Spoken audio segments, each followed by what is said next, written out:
인생의 목적 시리즈 3 아메리칸 드림.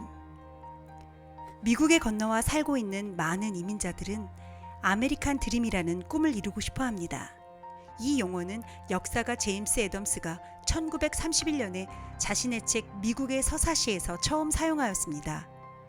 책에서 그는 아메리칸 드림을 모든 사람이 부유하고 풍족한 삶을 살고 개인의 능력과 성과에 대한 합당한 보상이 주어지는 삶이다 라고 정의했습니다. 그에 따르면 이민자들은 가난하게 살기 위해 미국에 오지 않았습니다. 그들은 부자가 되기 위해 미국에 옵니다. 그런데 놀랍게도 미국의 모든 개신교인 중 절반 이상이 지난해 적어도 한 번 이상 도박을 한 사실을 언론이 보도했습니다. 보통 사람의 거의 4분의 1이 매주 추첨하는 복권을 구입한다고 합니다. 사도 바울은 젊은 지도자 디모데에게 놀라운 교훈을 가르쳐줍니다. 돈을 사랑함이 일만 악의 뿌리가 되나니 이것을 사모하는 자들이 미혹을 받아 믿음에서 떠나 많은 근심으로써 자기를 찔렀도다. 바울은 돈이라는 것이 중립적일 수도 있지만 위험하다고 합니다. 돈이 위험한 이유는 총알이 장전된 총기가 위험한 것과 같은 이치입니다. 조심해서 사용하면 돈과 장전된 총기 모두 특정 상황에서 매우 유용할 것입니다. 그러나 조심하지 않으면 그것은 우리와 우리 가족을 파괴할 수 있습니다. 바울은 디모데전서 1장에서 돈에 대한 열망, 돈의 기만, 그리고 돈으로 인한 파괴를 차례로 설명합니다.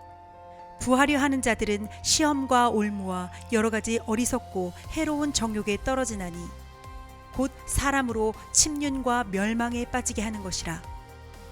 돈을 사랑함이 일만 악의 뿌리가 되나니 이것을 사모하는 자들이 미혹을 받아 믿음에서 떠나 많은 근심으로써 자기를 찔렀도다. 그러나 바울이 정말 강조하려는 것은 다른 데 있습니다. 하나님께서 우리 이민자들에게 아메리칸 드림보다 훨씬 더 크고 더 위대한 꿈을 가지고 계시다는 사실을 배우게 됩니다. 하나님께서는 우리를 부자로 여기시려고 이곳에 부르셨습니다. 그러나 그것은 단지 물질적 부유함에 관한 복음이 아닙니다. 우리는 디모데전서에서 세 그룹의 사람들을 만나게 됩니다. 1.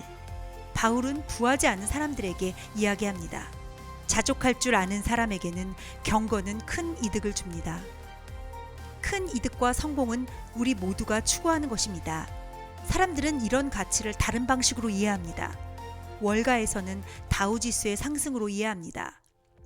정부는 세수의 증가로 이해합니다. 국가는 GDP 증가로 이해합니다. 노동자들은 소득의 증가로 이해합니다. 큰 성공을 염두에 두고 카지노의 테이블에 앉아있는 우리를 향해서 바울은 이렇게 말합니다. 위대한 이익, 즉 성공은 자족할 줄 아는 경건에서 발견됩니다. 바울은 부를 추구하는 사람들에게 이야기합니다. 부하려는 사람들은 시험과 올무와 여러 가지 어리석고 해로운 정욕에 떨어지나니 곧 사람으로 침륜과 멸망에 빠지게 하는 것이라. 부하려고 하는 자들은 새롭고 더 나은 것들을 더 많이 가지려는 생각에 사로잡힌 사람들입니다. 우리는 쉽게 시험에 빠질 수 있습니다. 우리는 항상 두 개의 음성을 듣습니다. 그중 하나는 탐욕의 목소리이고 다른 하나는 하나님의 목소리입니다. 하나는 불만을 낳고 하나는 불만을 잠재웁니다. 하나는 불만족으로 이어지고 하나는 만족을 낳습니다.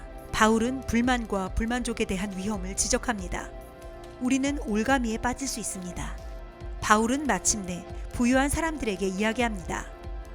교만해지지도 말고 덧없는 재물에 희망을 두지도 말고 오직 우리에게 모든 것을 풍성히 주셔서 즐기게 하시는 하나님께 희망을 두라.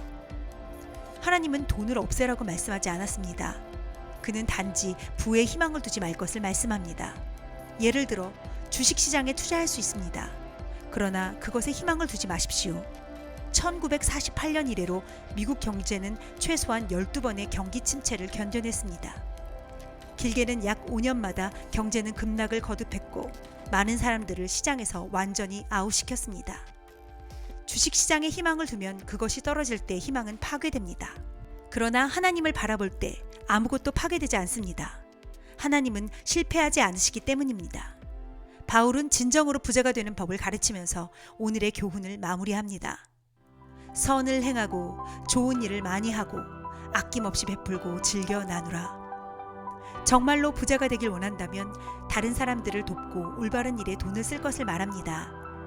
부자가 되는 것이 목표라면 영원한 부자가 되는 것은 어떻습니까?